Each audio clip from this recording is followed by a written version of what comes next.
We've talked a lot about about Wyatt Langford. But the weird thing is, Evan Carter, in his Major League Baseball totality of his career, I believe, has played 40 games, 39 games, something along those lines. Feels like an 8-year vet already. Exactly. But 23 games in the regular season. But I included the playoffs as well. So my question is, what's he capable of doing for an entire year? Because we've talked again about Wyatt Langford. I decided to do this project and extrapolate some stats out based on what he's already done. Is it going to be better than Baseball Reference's page of what they think his stats going to be for 2024? Ooh, tell me what they said. 10 home runs. I have him as a potential of 24 home runs. All right. 32 RBIs. I have him as a potential of 72 RBIs. 35 runs scored. I have him as 72 RBIs. Take it away. I'm sorry, 6 Kevin. stolen bases. You're good. 26 walks. Really? This is In a the whole season? I would like to, Baseball Reference, I use you a lot.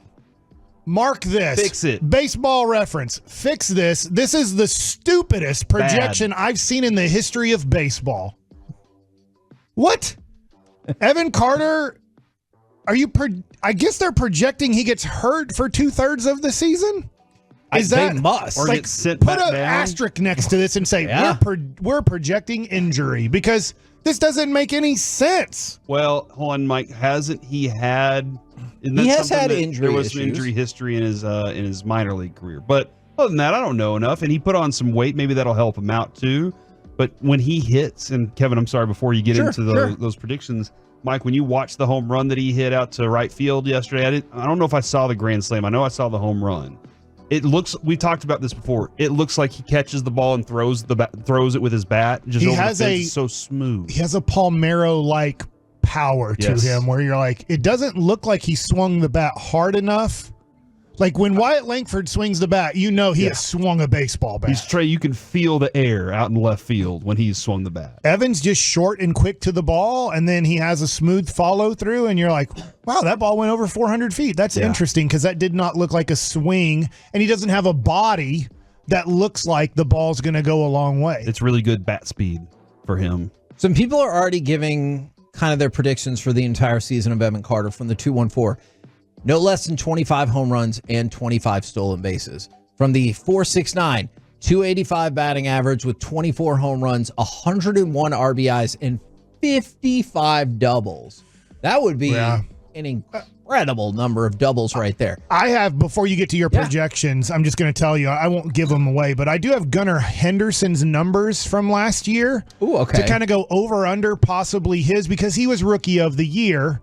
Yeah. And so I was like, well, here was what the Rookie of the Year did last year. Is he going to have more or less than some of these numbers? So what I did was I just went straight math on this just to show you how incredible the beginning of his career was.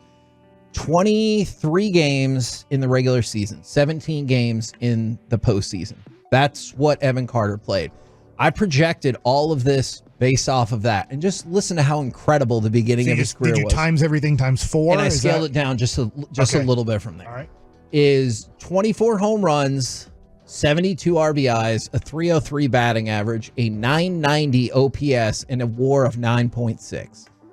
That's what he would have been on pace for last year had he played a full season. That's an MVP WAR. Absolutely. And so those numbers I don't think are achievable. I could see 20 home runs, 75 RBIs. I think those are achievable for sure.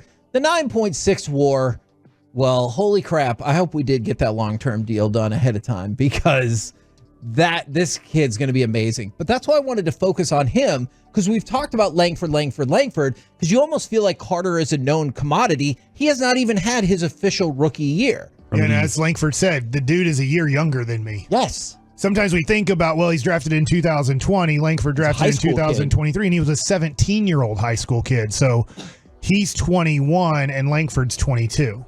From the 817, mark my words, Carter gets 74,000 grand slams. I'm calling it now. From the 469, send back to the minors by mid-May. Book it. Whoa. And then this question, I think this is interesting. Was that Mattress Mac? From the 214, if Carter ends up having a career like Rangers legend David Murphy, would y'all be upset? Sorry if I'm making anybody mad. I think that would be a giant I disappointment. love David Murphy. I think that I'm going to put this out here. I know that Jared did this in 2014 if I have my year right. Oh, is this the Rugi deal? I think this is a future Hall of Famer. Wow. Why am I why am I spending thousands of dollars of Evan Carter cards? Did you buy any more cards last night after the 2 home runs? No deal came up. Okay. But not because he did. Yeah, he's a deal grabber, bro. Who was I Okay. asking you about last night? Sebastian Walcott. After his double. Yeah, I and did his- buy Sebastian Walcott rookie cards. I mean, though. he was starting behind Yeah. Nate Eovaldi, What bro. am I supposed to do, man? The 17-year-old. 17 years old, crushing balls off of major leaguers, man. What's he supposed to do? I think that Evan Carter has sneaky power. And for some reason, this is weird with really good baseball players. They start hitting more home runs in the major leagues than they did in the minor leagues. Go to Ronald Acuna Jr., Juan Soto, go to Fernando Tatis Jr., go to Mike Trout, go to all of these guys that end up hitting kind of around 40 home runs. I know Soto's more of a 30 home run guy, but it's really weird. You go to their stats, they're great in the minor leagues, similar to Evan Carter. But you're like, well, there's only 11 home runs for Mike Trout. I have to go back and look. I'm making the number up, but I think I'm around the right number. Like, he had 11 home runs his last year in the minor leagues. And then his first full season in the majors, he hits close to 40 home runs. You're like, now I don't think he's going to do... Their misses are closer. The misses in minor leagues, I think, are farther out, and you're not going to swing at them. But the misses in the major leagues are closer. That's what I'm going to chalk it up. The ball's easier to hit. Like, the ball is harder. The ball goes further. A major league ball goes further. But I don't know. I don't know exactly why, because they'll say power is the last thing to come to a prospect, because you're going to get a little bit bigger, a little bit stronger. Like you said, you're going to have a little bit better plate discipline. Usually, if you're a great player, obviously there's Vladimir Guerrero who didn't have much plate discipline. It didn't matter. There are certain guys that don't have to have great plate discipline and still be great. But I do think he's going to hit 25 home runs this year.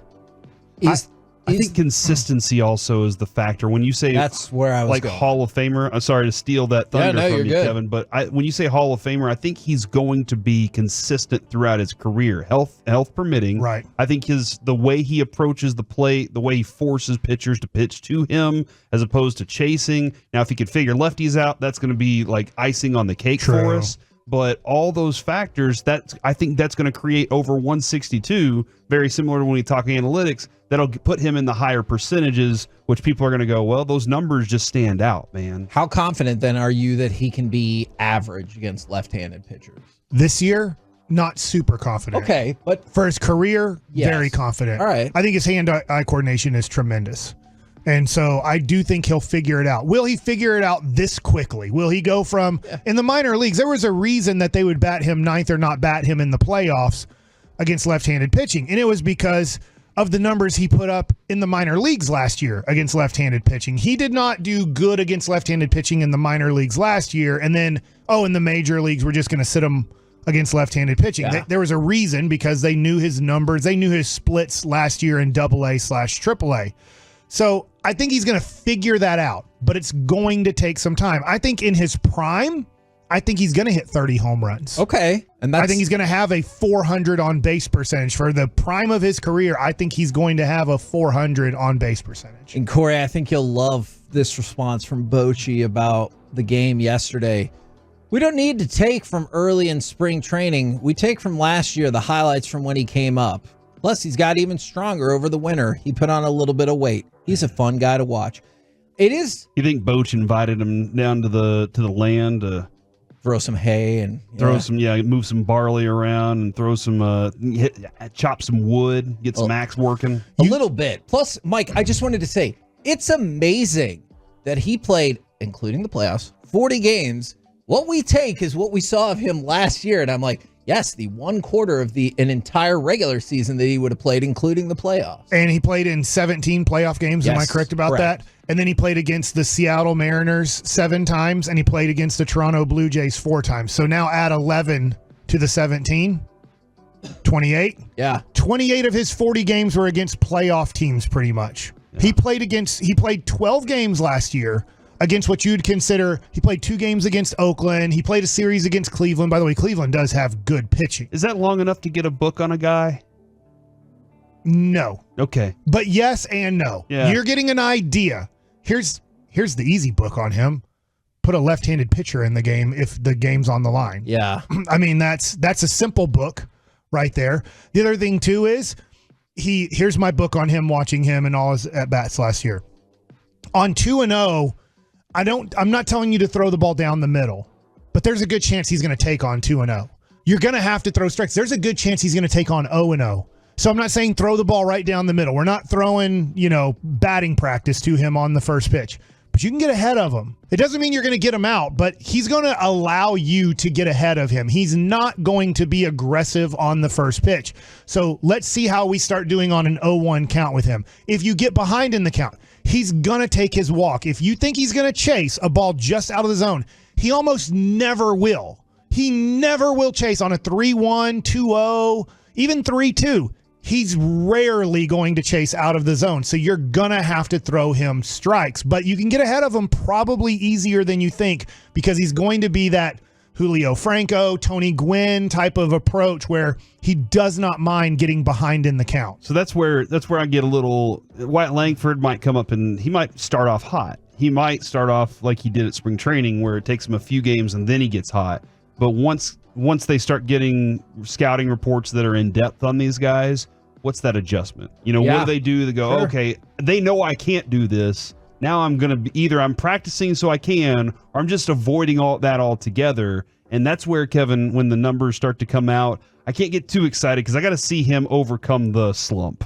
Yeah, no, absolutely. And I love the cat and mouse game of we as a league or this particular pitching staff you've seen a bunch has adjusted to you. How do you adjust back? I think that's a really fun back and forth throughout baseball. Here's what the Rookie of the Year did last year, Gunnar Henderson. You can say just over-under on this. 143 hits.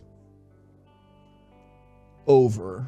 28 home runs. Under. 255 batting average. Over. 100 runs scored. Ooh, that's a lot. Under. I think he's going to get over that because of this offense. This offense is really good. That's a lot of runs. True. 82 RBIs. I'm going to say slight under. That one's really close. Here's the one that I'm going to go over, but not by much, just to give you my opinion on, because I don't think he likes doing this. Bochy. Stolen bases, 10. Over. See, and I think he has the ability to have 30 bags this year. I just don't. I need to see it to believe it. I wonder if he's a guy that they just go, if you like it, go. More than, hey, we're going to call these for you. If you like it and in game situation, it works. Yeah, we're going to give you that freedom. It matters where you're batting in the lineup. Yep, for sure. If he's leading off, for some reason he's leading off and Corey Seager's up to bat and he gets on first base, you should never steal. Now people are like, why should you never steal? Well, because now I have the pull side open up. The first baseman has to hold on the guy. He's playing in, right? He has to play in front of the base. So I have a first baseman with no range against Corey Seager, and you can't shift multiple guys over to that side. So in a way, I think Willie Mays could have been an all-time steals leader until Ricky Henderson came along. But in his book and everything, who is batting behind Willie Mays a lot of his career? Willie McCovey. Big left-handed power hitter. And they're like, dude, like he's like, I'm on first base. I'm not going to steal second here because now it pushes the second baseman and the first baseman back into a position where ground balls will be outs instead of base hits. So sometimes it'll dictate who's in front of you. The other thing too is health. He had a 325 on base percentage. That's Gunnar Henderson. I think he's going to be way above that. Too. And then OPS of 814.